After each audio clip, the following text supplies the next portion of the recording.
नमस्कार, आप लोगों का स्वागत है स्मार्ट आइडियल स्टडीज चैनल में। आज मेरी नई सीरीज स्टार्ट होने जा रही है। ये है भारतीय राज्य व्यवस्था एवं शासन की। और ये जो क्वेश्चंस लिए गए हैं, इसका सोर्स है घटना चक्र सामान्य अध्ययन पूर्वालोकन भारतीय राज्य व्यवस्था एवं शासन। और ये इम्पोर्टेंट होंगे जैसे कि यूपीएसआई और अदर स्टेट एसआई के लिए। इसमें जो क्वेश्चंस होंगे वो यूपी पीसीएस और आईएएस में जो आए हुए क्वेश्चन है वो होंगे। और इसमें पॉइंट वाइज पहले वीडियो जो होगा वो पॉइंट वाइज होगा, और अदर वीडियो जो होगा वो सेकंड वीडियो वो होगा ऑप्शनल या ऑप्शनल क्वेश्चन। तो चलिए स्टार्ट करते हैं। पहला टॉपिक है भारत का संवैधानिक विकास। भारत का संवैधानिक विकास, ये पहला पॉइंट है। ब्रिटिश ईस्ट इंडिया कंपनी के अंतर्गत पारित अधिनियम जो है 1773 से 1853 के बीच है। ब्रिटिश ताज या क्राउन के अंतर्गत पारित अधिनियम 1858 से 1947 के बीच में है। पहला पॉइंट ये है कि 1773 के रेगुलेटिंग एक्ट के द्वारा बंगाल के गवर्नर को बंगाल का गवर्नर जनरल पद नाम दिया गया एवं उसकी सहायता के लिए 4 सदस्यीय कार्यकारी परिषद का गठन किया गया, जिनका कार्यकाल 5 वर्ष रखा गया। इस एक्ट के अनुसार वारेन हेस्टिंग प्रथम गवर्नर जनरल तथा फ्रांसिस क्लेवरिंग, मानस और वारवेल काउंसिल के सदस्य नियुक्त हुए। परिषद गवर्नर जनरल को बंगाल के फोर्ट विलियम की प्रेसिडेंसी के सैनिक एवं असैनिक शासन का अधिकार दिया गया तथा कुछ विशेष मामलों में मद्रास, बंबई की प्रेसिडेंसियों का अधीक्षण भी करना था। अगला पॉइंट है, इसी एक्ट के तहत कोलकाता में 1774 में एक उच्चतम न्यायालय की स्थापना की गई, जिसमें मुख्य न्यायाधीश और 3 अन्य न्यायाधीश थे।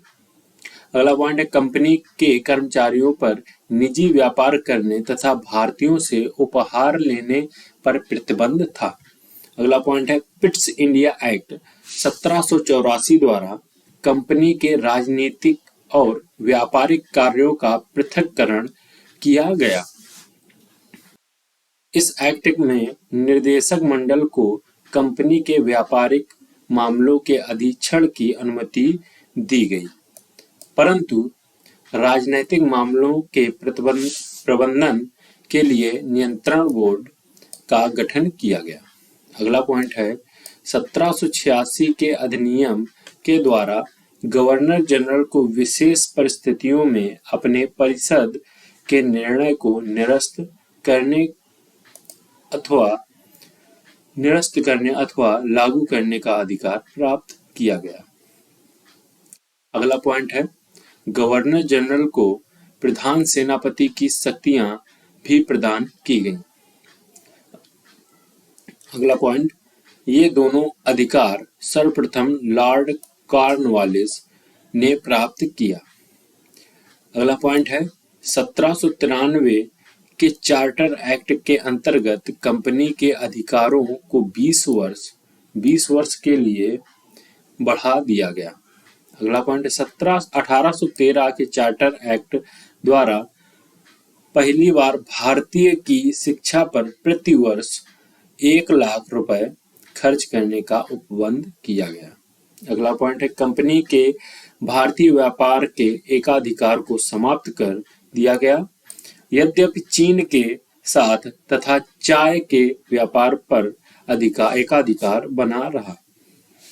अगला पॉइंट है, 1833 के चार्टर एक्ट द्वारा बंगाल के गवर्नर जनरल को संपूर्ण भारत का गवर्नर जनरल बना दिया गया। अगला पॉइंट है, इस चार्टर एक्ट की धारा 87 के अनुसार कोई भी भारतीय केवल धर्म, जन्म स्थान, वंश और रंग के आधार पर सरकारी सेवा के लिए अयोग्य नहीं समझा जाता था। अगला पॉइंट है, देश की शासन प्रणाली का केंद्रीकरण कर दिया गया। लॉर्ड विलियम बेंटिंग भारत के प्रथम गवर्नर जनरल थे।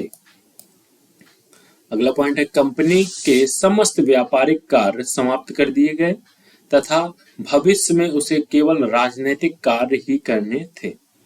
अगला पॉइंट है, गवर्नर जनरल की परिषद में एक कानूनी सदस्य को सम्मिलित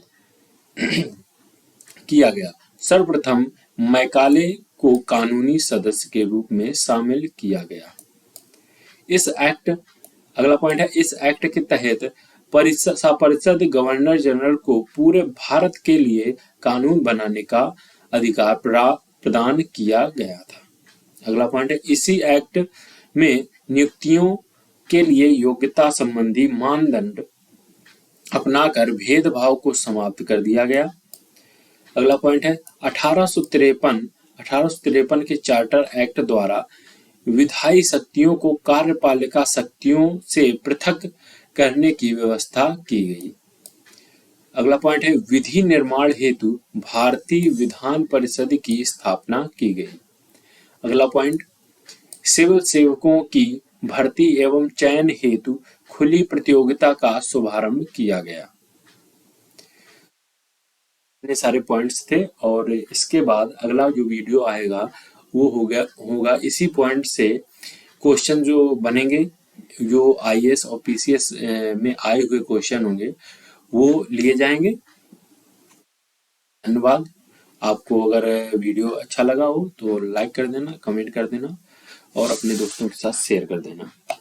और अगर ये वीडियो अगर आपने पॉइंट नोट ना किए हों तो 2-4 बार अगर आप इस वीडियो को देख लेंगे तो आपको बिल्कुल फिट हो जाएगा दिमाग में, कोई दिक्कत नहीं है। चलिए, धन्यवाद।